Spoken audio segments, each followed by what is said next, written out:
Hi, I'm Emily Trappé, and I'm head of the Norwegian Cervical Cancer Screening Program. And I'm very happy to be invited to talk about why it's important to take a cervical smear to prevent cervical cancer. And we have a collaboration with the Norwegian Tamil Health Organization. I would like to share a story from when I was a medical student. I was in Sri Lanka. It was in '98, and I traveled around in Sri Lanka, and I was in a hospital in Paradanya University Hospital for 8 weeks, where I worked in a delivery ward.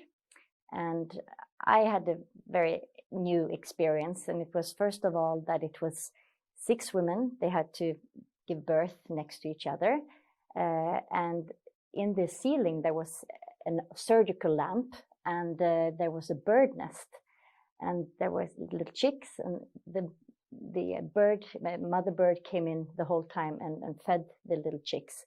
And I was told that it was good luck to have a bird nest in your house when you were pregnant and when you're going to have a child.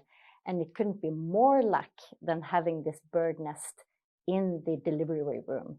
So while working, I had these birds coming in to the delivery room, and I think that was a very nice memory from Sri Lanka.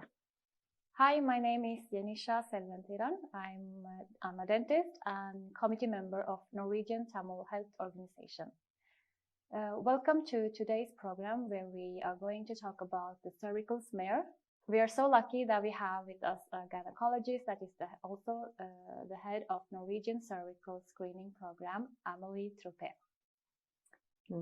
Thank you so much for the invitation. I'm so happy to be able to talk about why it is important to take the cervical smear. So I'm very looking forward to our discussion. The Norwegian Cervical Registry is responsible for cervical cancer screening in Norway. This is an important public health service for women in Norway. Yes, it's very true. It's very important to take the cervical smear because we know that it prevents us from, or it makes us find abnormal changes before it develops to cervical cancer. Statistics shows that women with immigrant background does this test less often than other women. Is it because of lack of information, or are there other reasons? Yeah, I think it's the main reason is lack of information, because other studies show also that the most important reason for women not taking cervical smear is because they don't understand that it's very important. But once you teach them that, many more women take their cervical smear. But then I think it's cultural differences. For example, maybe you can be a bit embarrassed and talking to your maybe male general practitioner about this issue.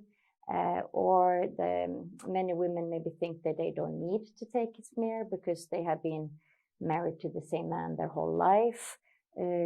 So I think in a day like today, where we can talk about why it's important, we can talk about these different issues and see that all women should attend cervical cancer screening. The Cancer Registry wants to reach out to as many women as possible, and there are already info videos done in different languages, and they are trying to reach out in different medias as well. Who is this screening program for, mainly? The women between 25 and 69 are the target group for cervical cancer screening. So we have made, like I said, videos in different languages so that we make sure that more women understand the message behind this. And when you're 25 years old, you get an information letter from us. It's actually from me, yeah. With my signature, and to inform women that now it's the age where you should start taking a cervical smear. Okay, thank you. Why is it important to take this test when you get the reminder? It's important to take the test because we don't know that we have abnormal cell changes. Most often we don't have symptoms. So the smear can find cell changes before it develops to cancer. And we're so lucky that we have a program in Norway where we can identify women who should be treated. And it's a very small operation where you remove a little bit of the cervix or the neck of the womb to remove these cell changes before they develop to cancer. Can HPV disappear by itself? Yeah, it's HPV is very common. Most people who have been sexually active have had an HPV infection, but it's just like a cold. In most people, it disappears by itself, but it's in the women where you have a chronic infection where it doesn't disappear, where these cell abnormalities can develop. And if you don't find them, many of these cell changes can also go back by themselves, but we don't know which women are lucky and which one will develop to cervical cancer. So therefore we treat everyone that have precancerous changes so that it won't develop to cancer. So what you're saying is that the smear test is very important. Jenny, I would like to take the opportunity to clear up a misunderstanding, because many women, they think that if they have done a pelvic exam or done an ultrasound, that they've had a check. But you cannot see these cell changes on an ultrasound, and you can't find them by just a pelvic exam.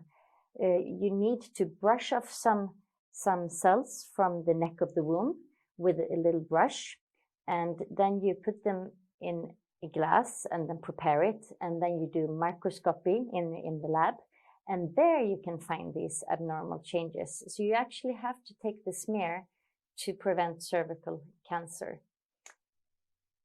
I can also add that if you take a cervical smear, you have only checked the neck of the womb. You have not checked your ovaries and your uterus with this smear, but the doctor normally does a pelvic exam to check that you don't have a cyst on your ovaries or that you have anything abnormal when you do this examination, which can be important to, for example, there are some women that have problems with many cysts and things, and if they want to get pregnant, it can be good to find out. So that's a good reason also to go to the doctor and say that I would like to take a smear and have a pelvic exam.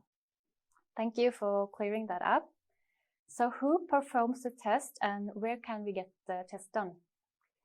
Most often it's the general practitioner that you go to. And if you're very uncomfortable with that it's a male practitioner or you know the doctor very well, you can ask for another general practitioner. Maybe they're in the same office or they can help you to find someone else.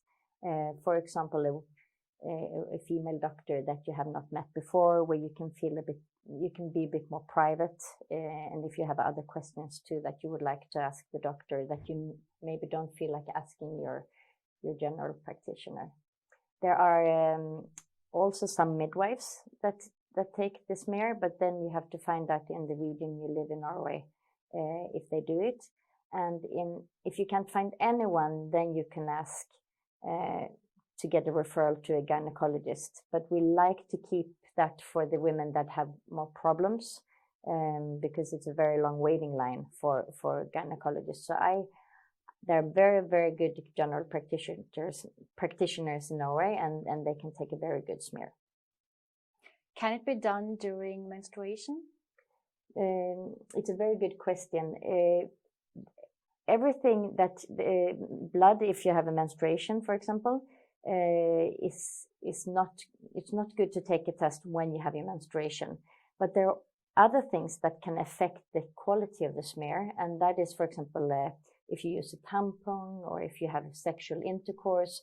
So they normally say 2 days before you're going to take your cervical smear, you shouldn't have anything in the vagina, like no medicine, no gels, no tampons. So where can we get further information about cervical smears? And does the GP send reminders? No, it's actually the cancer registry that sends a reminder, and we send letters to everyone in Norway when it's time for a new smear. And So when you get the letter, it will be my signature on it. So then you know that Amelie is sending me a reminder, and it's very important that I take this smear. And if you want more information, you should go to checkday.no, and we have information in different languages. And there's a movie that that shows you how this pelvic exam is taken. There is a movie about HPV, and there are questions about frequent questions.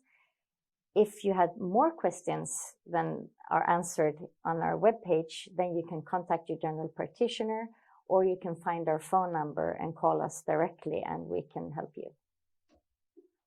What you said is very important. We often think that the symptoms will just disappear, but this is a good reminder.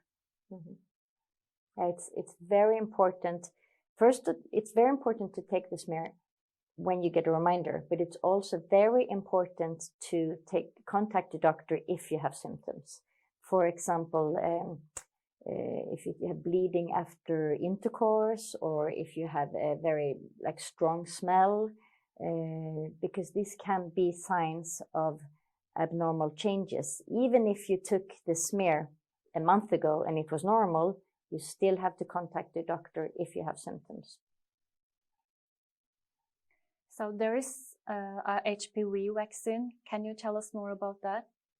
Yeah, what's fantastic with preventing cervical cancer is that we can actually eliminate cervical cancer by taking the vaccine and by taking a smear, because HPV is the cause of most cervical cancers, and this is a sexually transmitted disease. So therefore, in school, both girls and boys get the HPV vaccine before you meet someone, and this is to prevent cervical cancer. And it covers, there are many types of HPV, but the vaccine covers the HPV types that causes most cancers, both in women and in men. The women and the men can get it in the genital area, but they can also get it in the head, neck area. So that's why it's very important that both girls and boys take it when they are in 7th grade in the Norwegian school. But you can also take the vaccine afterwards, but then you have to pay for it yourself. But if you are young and you haven't gotten the vaccine, I think it's good to take the vaccine. So I understand that the screening program is changing. Can you tell us more about that? Yeah, it's a change the last couple of years. Women that are between 25 and 33, they take their smear every 3rd year. And you don't have to remember, because we send a reminder when it's time for a new smear. But when you turn 34, we have changing it to every 5th year, because we then examine only for HPV. So it's like you get a message on the test is positive or negative, and if it's negative, you have to wait 5 years till you get a new reminder. Thank you so much for joining us today. Is there anything else you want to add? Yeah, I'm first of all very happy that you have taken the time to listen to me, and it's very important now that you spread the message to your sisters and mothers and aunts, friends, because you will be a bit more like a diplomat now for me, because you can save a life. If you make all women take a test and tell them why it's important, then we can actually eliminate cervical cancer in Norway, not only among the women that are born in Norway and understand the information, but maybe there are women you know that don't understand the information when they get a letter from us, and then you can tell them, well, read this for example, in English or in Tamil, or we have it in different languages, because it's a big, important job to make women take this test. I have without doubt learned a lot today. If you still have some unanswered questions, please contact your GP or visit www.checkday.no to get more information.